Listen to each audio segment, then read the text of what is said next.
The emotion right now is really bullish gold. Sentiment is really high, not retail wise, but in the bigger picture, looking at the institutional side. So I think that everyone expects it to continue to go higher.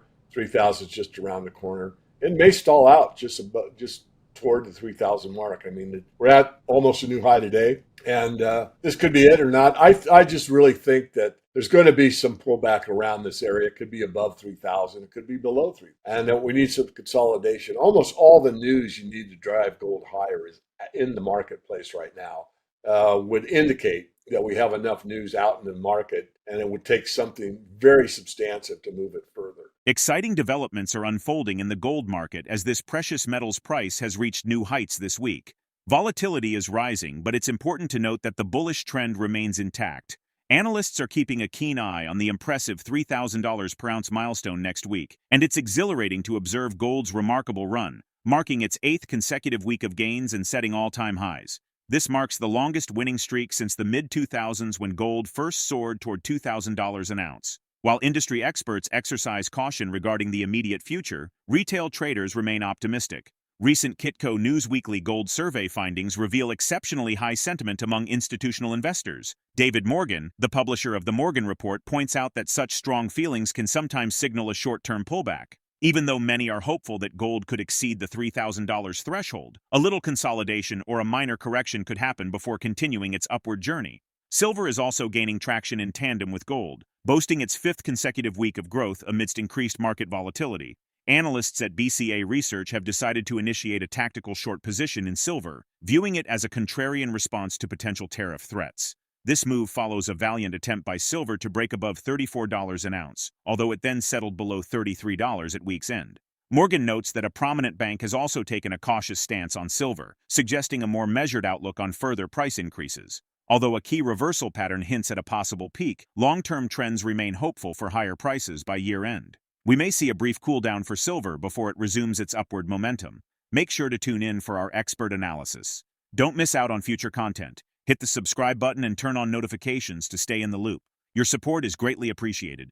Well, technically, it's overbought, and all the news is out, and the sentiment is really high. Sentiment really works pretty well in the markets. I mean, I started thinking early on, started trading stocks at 16 years of age, that it's a numbers thing. If you knew the numbers, you knew the profit and loss statement of a company, and that works, and it's valid. But really, the market's psychology. And so the more I started to learn more about how the market really works, it's pretty emotional. And so the emotion right now is really bullish gold. Sentiment is really high, not retail wise, but in the bigger picture, looking at the institutional side. So I think that everyone expects it to continue to go higher.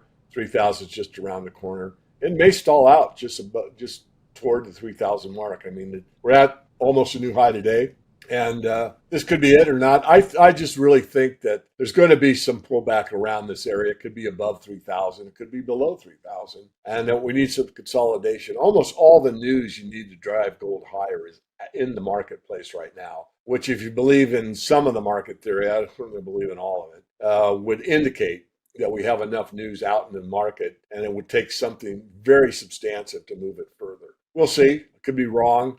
Silver, I know one of the bigger banks put out their indication, and they're fading the market. Fade is their word for shorting. They're already shorting silver. We had almost a key reversal in silver just about a week ago, which means you make an all-time high, not all-time for silver, but all-time within the realm of the last several months or year. So you get to this new high of 34.50 or whatever it was. Then it reverses down that same day, and it closes lower than the low of the previous day. That's called a key reversal. We got pretty close to that. Key reversals are important. As you know, I've studied these markets for years. Not always, but a great percentage of the time when that occurs, that's the top. And so silver is indicating it could be the top, and it may be. And so everyone's expecting higher and higher and higher. I do think by the end of the year, we'll have higher gold and silver prices, assuring everybody that's the case. And that's what I believe. I could be wrong, but I doubt it. But as far as where we are right here, right now, I wouldn't be surprised for this market to cool off. More statements about we're not really going to revalue the gold. That's not what we meant. We're thinking of sovereign wealth fund. Maybe someone looks at what the cost of mining a Bitcoin is and finding out these miners are losing money hand over fist. And the only way they're staying in business is by issuing shares. and diluting the hell out of their shareholders. Why is Bitcoin making near all-time highs and yet these stocks keep going lower and lower and lower? Because they're not profitable. I mean, take a look, people. I can't believe there isn't somebody on the United States Sovereign Wealth Fund proposal that doesn't actually analyze a market and see what the heck's really going on. Or maybe they do, and they're just keeping their mouths shut because it is an outlet to sell more funny money, as I call it, more U.S. treasuries. Well, let's keep our mouths shut. The American public doesn't know. They don't study this stuff. Guys like Morgan are nuts. So let's just press on and start issuing more Bitcoin so we have a market to sell our paper to. Who knows? Sorry for the conspirial, but I do have my hat on. U.S. President Donald Trump shared his exciting plan to visit the Fort Knox military base in Kentucky to personally check on our nation's gold reserves. The U.S. Mint has reported that the U.S. Bullion Depository at Fort Knox houses about 147.3 million ounces of gold, representing nearly half of the Treasury's total reserves. They highlighted that only small amounts have been taken for purity testing during regular audits, and no significant transfers have happened for quite some time. While there's a notable gap between gold's official book value of $42.22 per ounce and its current market value, a revaluation hasn't been proposed. Market analysts, including DavidMorgan, are skeptical about the chances of an audit at Fort Knox occurring shortly. Instead, there seems to be a focus within the U.S. Treasury on integrating gold into a sovereign wealth strategy. This reflects ongoing discussions about gold's potential to enhance monetary stability, although any significant policy changes are still uncertain. Let's get back to the interview. There's an official price of gold that the Treasury uses, which is $42.22 per ounce. And then there is the market price of gold, which, Kitco and ITM trading and, all kinds of places, the COMEX publishes what the daily fluctuations in the gold price is. And right now it's roughly $2,950 US per troy ounce of gold. So there's the market price and there's the official price. So the revaluation, gold's a constant. An ounce of gold's an ounce of gold anywhere in the universe. So what changes? It's the paper that changes. How much paper's been printed during a given time frame. In other words, when gold was at $35 the ounce before it was revalued to $42.22, how much gold was there versus how much paper was backing it, or how much gold was backing the paper. So right now, we've been off the gold standard or dollar standard tied to gold from August 15, 71. And in that time, there's been massive amounts of increase in the currency supply. And so now the market says it's $2,950 US, 4,000 Canadian, whatever it is in other currencies. So obviously the market's telling us there's been a massive amount of currency produced in those 50 plus years. Now what's happening is the United States at the financial level, Treasury, Fed, whatever, is talking about revaluing the currency to match the market price of gold. And if that were to occur, it would be a massive increase. You take 42 and divide it into 2,900. That's a pretty big multiple. And so that would bring the gold balance in today's terms in fiat to about rounding up about $800 billion. So $800 billion is certainly enough for me to get by for a few years. But in terms of how much debt we have, which current account deficit's 36 trillion, if you round up the 800 billion to 1 trillion, you round it up even further, that's only 1/36th of the debt. So it really doesn't do a lot to help the balance or our debt situation. Now, it could help,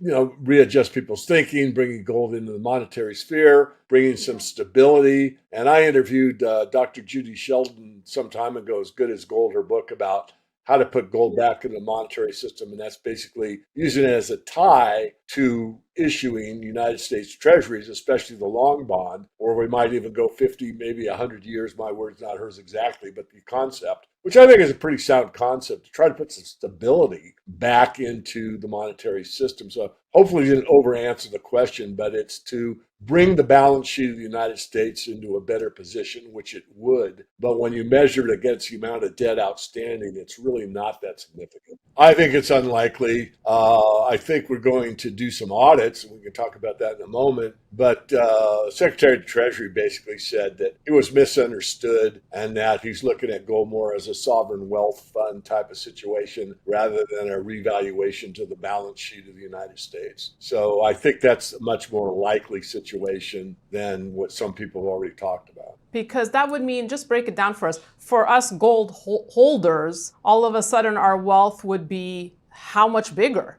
It wouldn't be. If we mark to market, our Okay. wealth would be at the spot price of gold, $29.50 today.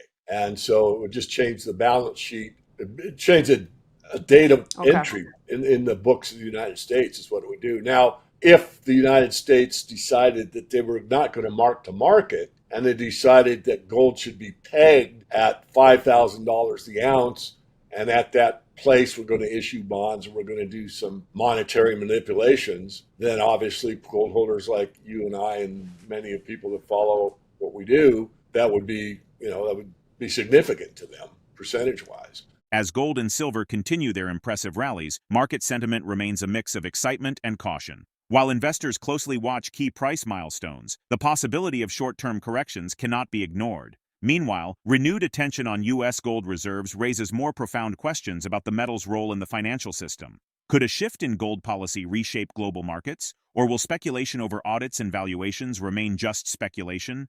Share your perspective in the comment section. If the video resonates with you, join our community by subscribing to our channel and enabling notifications with the bell icon.